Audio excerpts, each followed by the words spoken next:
The tendency of a mass vaccination program is to herd people. People are not cattle or sheep. They should not be herded.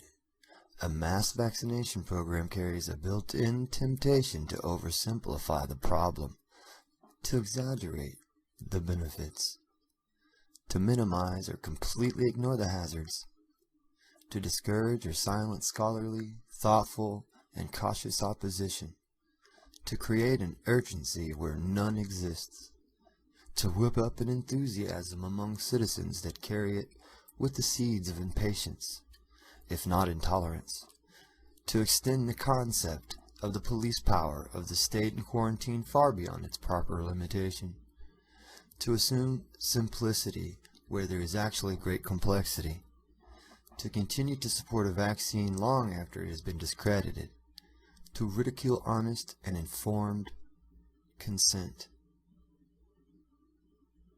Suzanne Humphreys.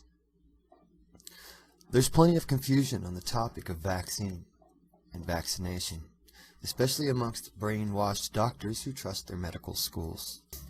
Then the unsuspecting, trusting public trusts them, because the medical establishment must know best, right? And doctors are nice people, trying to do a good thing. I was once one of those brainwashed doctors who believed in the benevolence of the medical system and believed that all I learned was the best that modern times had to offer. It is blazingly clear to me now, though, that much of what is taught in medical school is enormously limited. I now see that most doctors are little more than blind slave technicians who followed the dogma they were taught and were rewarded for repeating, even as the truth unfolds in front of them, dictating otherwise. Unbeknownst to most doctors, the polio vaccine history involves a massive public health service makeover during an era where a live, deadly strain of polio virus infected the Salk polio vaccines and paralyzed hundreds of children in their contacts. These were the vaccines that were supposedly responsible for the decline in polio from 1955 to 1961. But there's a more sinister reason for the decline, end quote, in polio during those years. In 1955, a very creative redefinition of the polio virus infections was invented to cover the fact that many cases of polio paralysis had no polio virus in their systems at all. While this protected the reputation of the Salk vaccine, it muddied the waters of history in a big way. Even during the peak epidemics, unfactorial polio virus infection, resulting in long-term paralysis, was a low-incidence disease that was falsely represented as a rampant and violent crippler by Basil O'Connor's March of Dimes advertising campaigns. At the same time as Basil O'Connor was pulling in $45 million a year to fund the Salk vaccine development, scientists started to realize that other viruses like Coxsackie, Echo, and enteroviruses could also cause polio. They also discussed the fact that lead, arsenic, DDT, and other commonly used neurotoxins could identically mimic the lesions of polio. During the great epidemics in the United States, the pathology, called polio, was reversed by alternative medical doctors who attested to great success, using detoxification procedures available at the time, yet they were categorically ignored. Now it is admitted in the medical literature that other viruses can cause polio, yet few people on the street have any idea of this.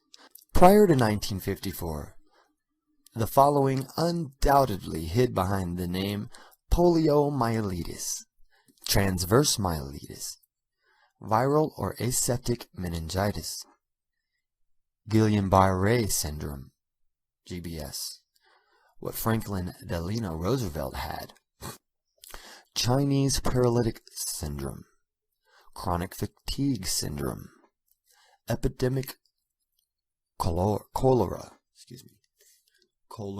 morbus, spinal meningitis, spinal apoplexy, inhibitory palsy, intermittent fever, famine fever, warm fever, bilious remittent fever, ergotism, post-polio syndrome, acute flaccid paralysis, AFP. Included under the umbrella term acute flaccid paralysis are poliomyelitis, transverse myelitis, Guillain-Barré syndrome, intraviral encephalopathy. I feel like, never mind. Traumatic neuritis, Rise syndrome, and etc. Before you believe that polio has been eradicated, have a look at this graph of acute flaccid paralysis and polio.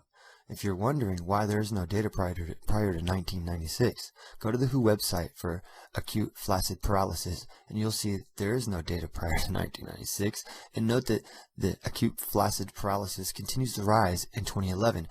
The AFP, acute flaccid paralysis, is just another name for what would have been called polio in 1955 and is used to describe a sudden onset of paralysis.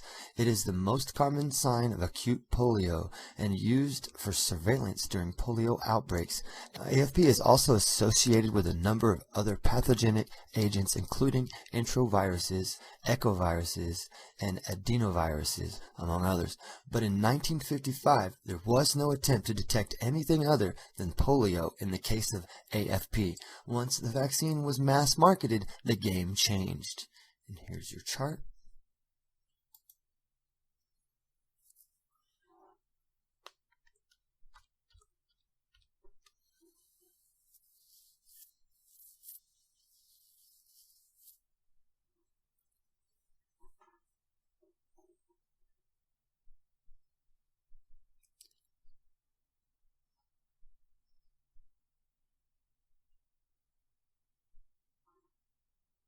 When people ask me where all the children on iron lungs are, I would answer that they should ask Dr. Douglas Kerr from Johns Hopkins, who stated on page 15 in the forward to Donna Jackson Nakazawa's book, The Autoimmune Epidemic, and I quote, "Infants as young as 5 months old can get transverse myelitis, and some are left permanently paralyzed and dependent upon a ventilator to breathe. My colleagues at Johns Hopkins Hospital and I hear about or treat hundreds of new cases every year." End quote. Does the public have any idea that there are hundreds of cases of something that would once have been called polio, and some of those children will be dependent on a modern version of the iron lung? No. Parents today think that the Salk vaccine eliminated any need for ventilators because the picture of all these children on iron lungs are no longer paraded in front of people in order to create fear. Besides which, today's iron lungs don't look anything like the prototype submarine they were using back then. They're barely recognizable today as ventilators. The polio vaccine had the fastest licensing in FDA history. It was approved for commercial production after only a 2-hour deliberation amongst the licensing committee in a pressured environment. These scientists witnessed a vaccine that was escorted to market before academic and community doctors had a chance to read any published reports on the safety studies, and before the results of the big polio vaccine trial made it into any medical journal.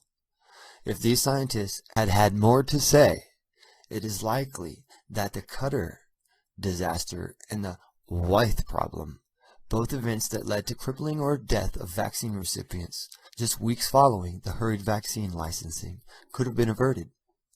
And I quote, "Previously, the vaccine, had been distributed as an experimental product, not a licensed product. The committee was asked to come to a decision very quickly. There was a discussion of the report that Dr. Francis had given, but we were not in a position to discuss it very intensely because we had not seen the report prior to this morning, and the report was distributed to us after the presentation. We were pressured in the sense that we were told that speed was essential. And when we came up towards the 5-minute time, some of us felt we would like to discuss this matter more. We were told that to discuss this matter further, it would have to go into the following week, and we would have to go to Washington or Bethesda, and most of the members were unwilling to do so. We were in effect pressured into an earlier decision than we ordinarily would have made. It was part of the pressure of events, put it that way, end quote. And that's only the beginning of the polio story, the likes of which currently serve as the foundation of modern belief in vaccination, even by those who may have doubts regarding current vaccine policy. No vaccines are safe. Having efficacy means antibody response is generated, not that they keep you from getting sick. There are many other ways to keep children healthy other than injecting them with disease matter, chemicals, animal DNA, animal proteins, detergents, surfactants that inflame and weaken the blood-brain barrier, potentially causing inflammation and other problems. Do you know how much doctors learn about vaccines in medical school? When we participate in pediatrics training, we learn that vaccines need to be given on schedule. We learn that smallpox and polio were eliminated by vaccines.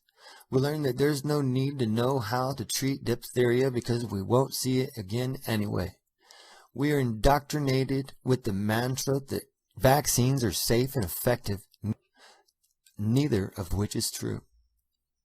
Doctors today are given extensive training on how to talk to hesitant parents, how to frighten them by vastly inflating the risks during natural infection. They're trained on the necessity of twisting parents' arms to conform or fire them from their practices. Doctors are trained that nothing bad should be said about any vaccine, period.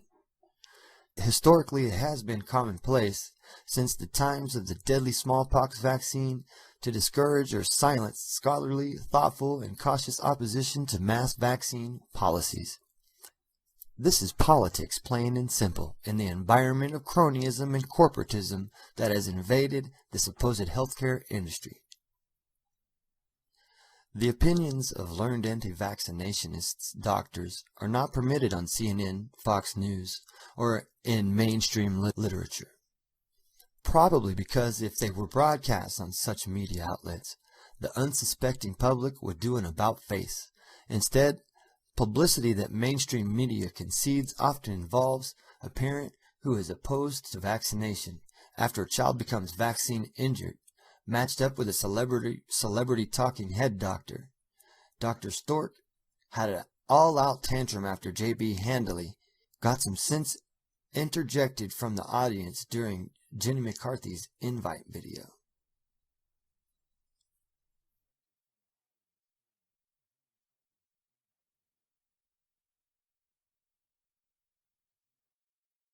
And you know I've got an open mind, but back in 1983, back in the 90s, we did have children dying every week of meningitis, and I remember doing rounds with my dad, and almost every day he'd go to the hospital and take care of a child that had some sort of vaccine preventable illness. And with the increase of vaccines, we've seen a huge decline in some of the really nasty things that I'm so glad I don't have to deal with. Epiglottitis, meningitis, a lot of pneumonias. Kids just aren't dying of that sort of stuff anymore. And as a pediatrician, that's the last thing I want to see is for people to stop vaccinating, because we'll start seeing kids die of polio. Let me tell you this.